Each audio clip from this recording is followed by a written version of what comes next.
اعوذ باللہ من الشیطان الرجیم بسم اللہ الرحمن الرحیم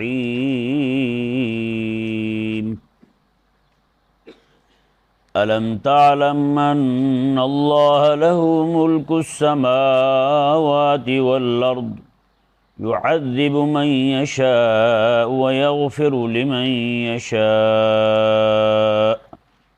واللہ علی کل شیء قدیر۔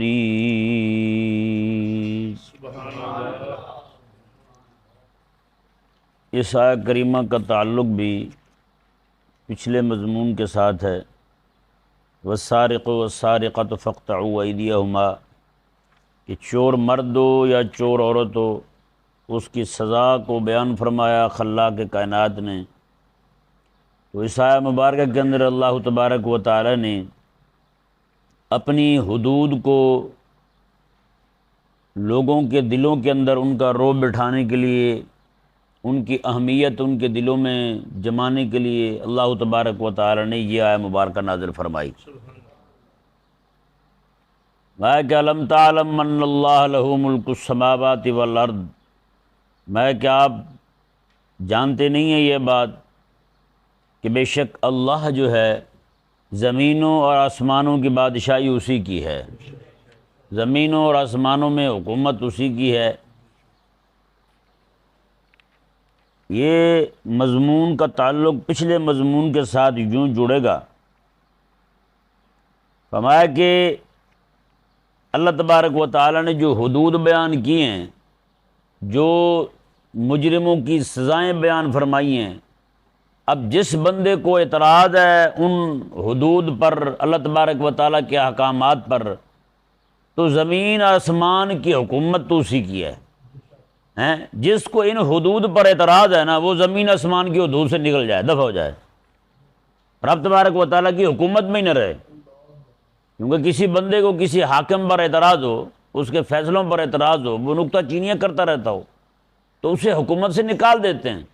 اللہ تبارک و تعالی نے بھی یہی فرمایا کہ اگر کسی بندے کو اعتراض ہے نا میرے حکم پر، میں نے جو احکامات دیے ہیں کہ چوری نہ کرو، اب وہ کرتا ہے تو اس کی سزا بیان کی ہے۔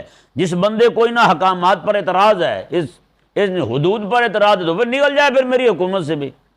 زمین آسمان میری حکومت ہے، جہاں بھی جاؤ گے میری حکومت ہے۔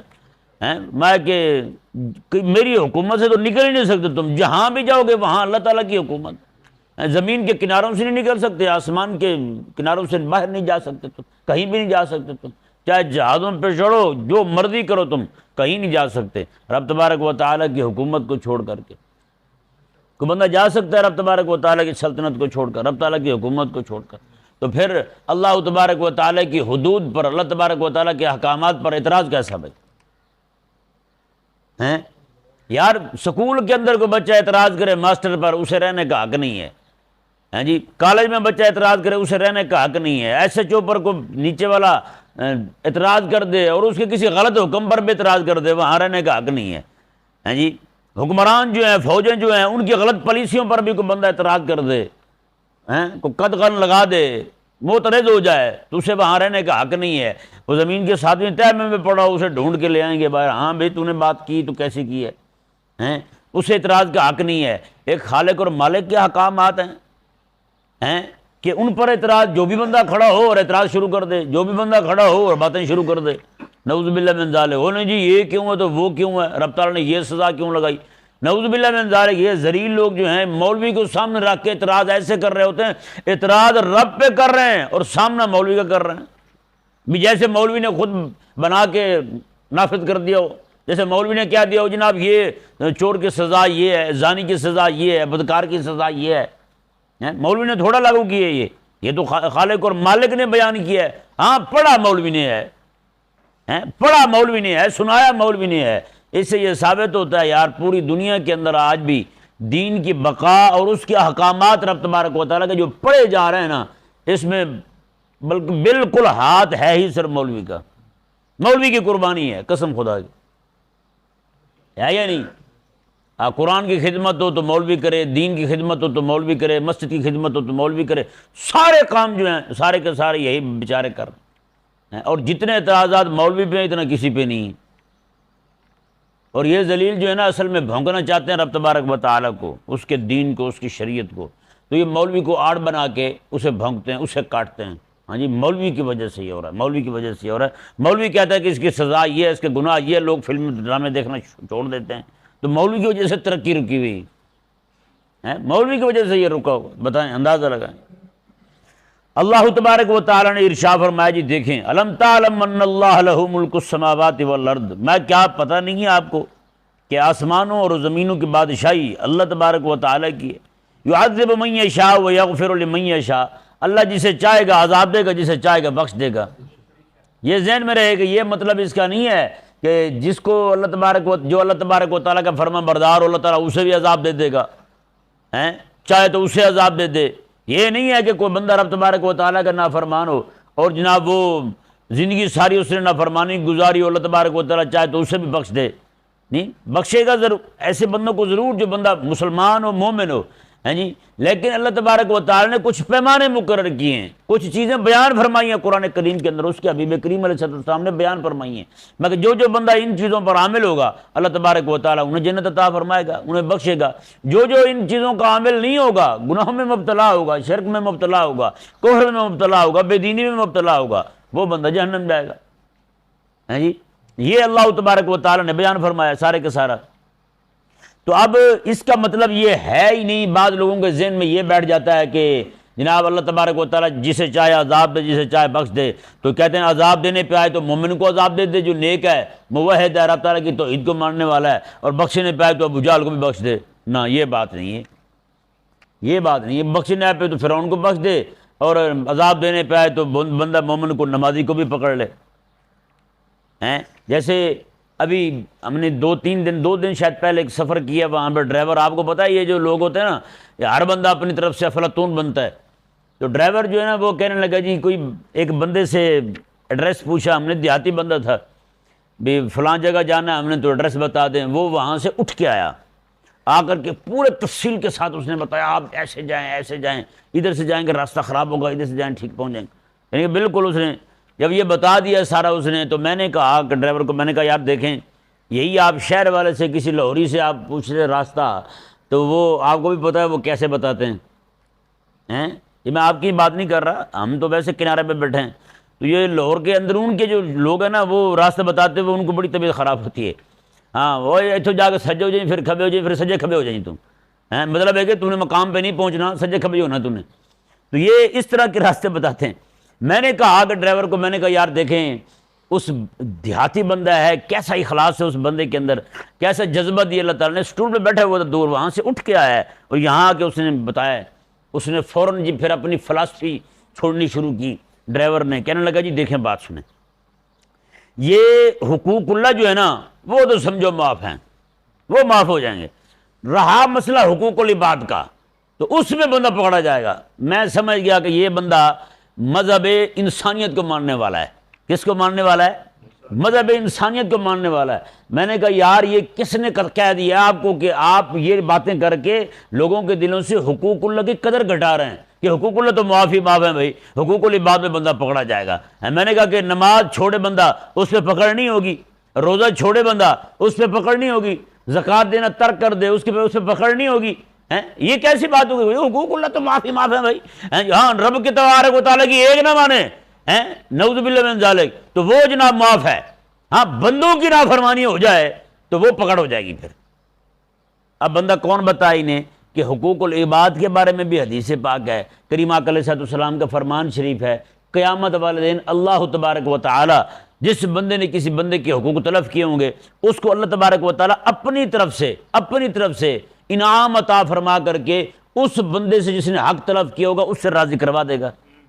بتائیں، یہ حضور کی حدیث ہے، آقا علیہ السلام ارشاد فرماتے ہیں اللہ تبارک و تعالیٰ اس طرح فرمائے گا کہ اس کو معاف کر دے، وہ نہیں کرے گا تو اللہ تبارک و تعالیٰ اپنی طرف سے اسے انعام عطا فرمائے گا، یہ جنت میں تیرے لیے مقام ہے اگر تو اسے معاف کر دے تو۔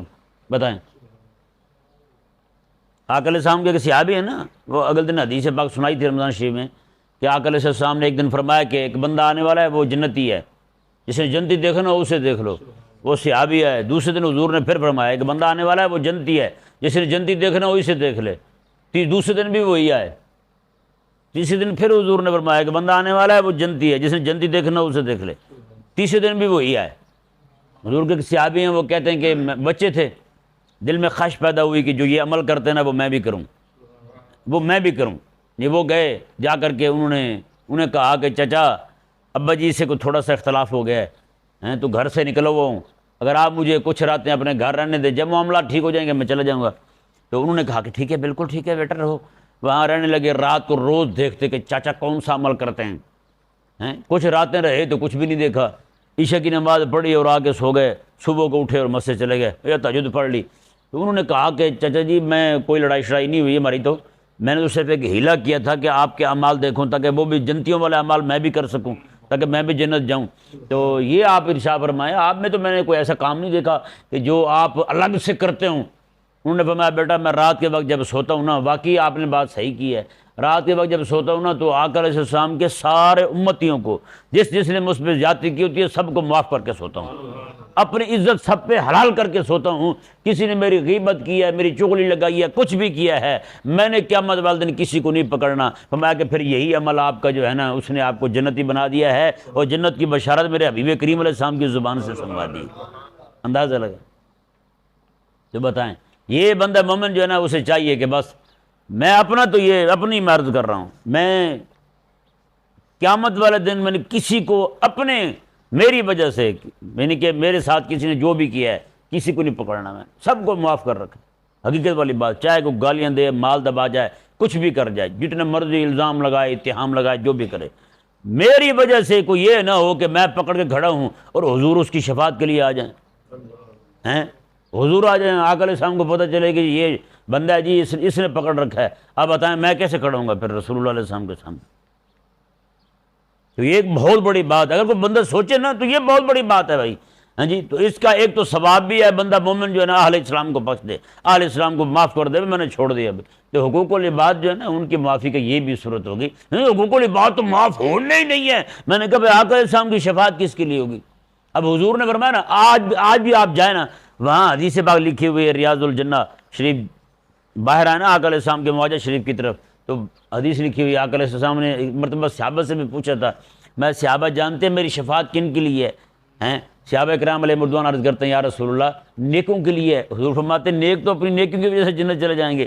تو فرمایا کہ میری شفاعت جو ہے عرض کرتے ہیں حضور پھر کن کے لیے؟ آقا علیہ السلام نے کہا کہ بڑے بڑے گناہ کرنے والوں، بڑے بڑے گناہ کرنے والے ہوں گے، میں کہ قاتل ہوں گے، اس طرح کے لوگ ہوں گے، ان کے لیے میری شفاعت ہے۔ آپ بتائیں حضور کی شفاعت اگر تم کہتے ہو کہ حقوق العباد معاف ہونے ہی نہیں ہیں، تو پھر بتائیں یہ کس کے لیے شفاعت حضور کی؟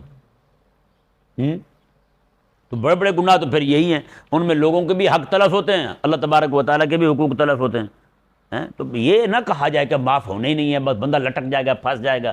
بندہ مومن ہے یار، اللہ تبارک و تعالیٰ کی ذات پر ایمان رکھنے والا ہے، تو ایسی باتیں نہ کیا کریں۔ یہ کہنا کہ یہ بندہ بخشا ہی نہیں جانا ہے، حضور فرماتے ہیں کہ اس بندے کی خود بخشش نہیں ہونی۔ پھر جس بندے نے یہ کہا نا اللہ کی قسم اس کی مغفرت نہیں ہوگی، میں اس نے رب تبارک و تعالیٰ پر الزام لگایا، رب تبارک و تعالیٰ پر تہمت باندھی ہے، جب رب تبارک و تعالیٰ قرآن میں فرما رہا ہے کہ بندہ مومن کی بخشش ہوگی، جتنے بھی گناہ ہوں گے اس کی بخشش ضرور ہونی ہے بندہ مومن کی۔ یہ نہ کہ بندہ کی اس کی بخشش ہونی نہیں، یہ بخشش کرنے کا، معاف کرنے کا، نہ کرنے کا کام تیرے ہاتھ میں آ گیا ہے۔ تو کون ہوتا ہے قاضی بننے والا اور رب تبارک و تعالیٰ کے فیصلوں کے متعلق اپنے فیصلے نافذ کرنے والا؟ فیصلہ رب نے کرنا ہے اور تو اپنے جناب بیچ میں گھسڑے جا رہا ہے فیصلے، تجھے کس نے حق دے دیا بھائی؟ اللہ اکبر کبیرہ، یعذب من یشاء و یغفر لمن یشاء، اس کا مطلب واضح ہو گیا جی۔ اللہ تعالیٰ جسے چاہے گا معاف فرما دے گا، جسے چاہے گا اسے عذاب دے گا۔ فرمایا کہ یہاں تو تمہیں اعتراض ہے نا میرے حکموں پر، آؤ نا ذرا قیامت والے دن، آؤ نا ذرا قیامت والے دن۔ تو ممکن ہے کہ وہ لوگ جو گناہ گار بھی ہوں لیکن اللہ تبارک و تعالیٰ کے دین کا دفاع کرنے والے ہوں، اللہ تبارک و تعالیٰ انہیں بخش دے۔ کوئی پرہیزگار ہوں، متقی پرہیزگار، گناہوں سے بچنے والے ہوں، لیکن اللہ تبارک و تعالیٰ کی دین کے دشمن ہوں، وہ پکڑے جائیں قیامت والے دن۔ اپنی طرف سے نیکیاں کرنے والے، ہر بھلائی کے کام میں آگے بڑھنے والے، لیکن اللہ تعالیٰ کے دین کے معاملے میں گڑبڑ کرنے والے ہوں، رب تبارک و تعالیٰ کا دین جو ہے اس کی مخالفت کرنے والے ہوں، اللہ تعالیٰ کے احکامات پر انہیں اعتراض ہو۔ بڑے بڑے منہ کے حاجی دیکھیں ہم نے، بڑے بڑے عبادت گزار دیکھیں جن اللہ تبارک و تعالیٰ کے احکامات پر اعتراض ہے، اللہ کے حکم پر اعتراض ہے۔ وہ بھی کہتے ہیں بس سیدھا سیدھا دین بیان کیا کریں۔ کون سے سیدھا؟ بس نماز، روزہ، حج، زکوٰۃ، بس اتنے پہ، باقی کوئی بات نہیں کرنی آپ نے۔ توبہ توبہ توبہ، ہیں، باقی یہ خود جن کے جو دینی ذہن رکھنے والے لوگ ہیں ان کا یہ ذہن ہے، وہ ایسی باتیں کرتے ہیں، نعوذ باللہ من ذالک۔ اللہ کے کائنات نے ارشاد فرمایا واللہ علی کل شیء قدیر، اللہ تبارک و تعالی ہر چیز پر قدرت رکھنے والا ہے، اللہ تعالی ہر چیز پر قدرت رکھنے والا ہے۔ فرمایا کہ یہ نہ کہیں کہ تم لوگ جو ہے وہ میرے احکامات پر اعتراض کر کے نکل جاؤ گے میری حکومت سے، تم جب یہاں سے نہیں نکل سکتے تو پھر قیامت والے دن کیسے بھاگ سکتے ہو؟ جب یہاں دنیا آسمان کے کناروں سے باہر نہیں جا سکتے تو پھر جہنم کے کناروں سے باہر کیسے جا سکتے ہو؟ اللہ تبارک و تعالیٰ قادر ہے اس بات پر کہ وہ جناب جسے چاہے عذاب دے، جسے چاہے جنت عطا فرما دے، بخش دے، اسے معاف فرما دے، اور اللہ تبارک و تعالیٰ ہر چیز پر قادر ہے۔ میں آؤ تو صحیح تم ہیں، ہاں آؤ تو صحیح، یہاں تمہیں ہم نے اپنے حبیب کی وجہ سے چھوڑ رکھا ہے، اپنے حبیب کی وجہ سے چھوڑ رکھا ہے، واللہ علی کل شیء قدیر۔ اس لیے رب تبارک و تعالیٰ نے یہ بیان کر کے میرے حکم پر جسے اعتراض ہے میں کہ وہ یہ ذہن میں رکھ کے میری حکومت سے باہر نہیں جا سکتا، اور رہا قیامت والا معاملہ اس میں اشارہ دے دیا، جب آئے گا قیامت والے دن تو اسے میں عذاب دوں گا، اور میں جو چاہوں اس پر قادر ہوں، مجھے کوئی روکنے والا نہیں ہے۔ کسی کو جنت بھیجنا چاہوں کوئی اس میں آڑ نہیں بن سکتا، کسی کو جہنم بھیجنا چاہوں وہاں کو رکاوٹ کھڑی نہیں کر سکتا، میں کہ میرا فیصلہ پھر میرا فیصلہ ہے۔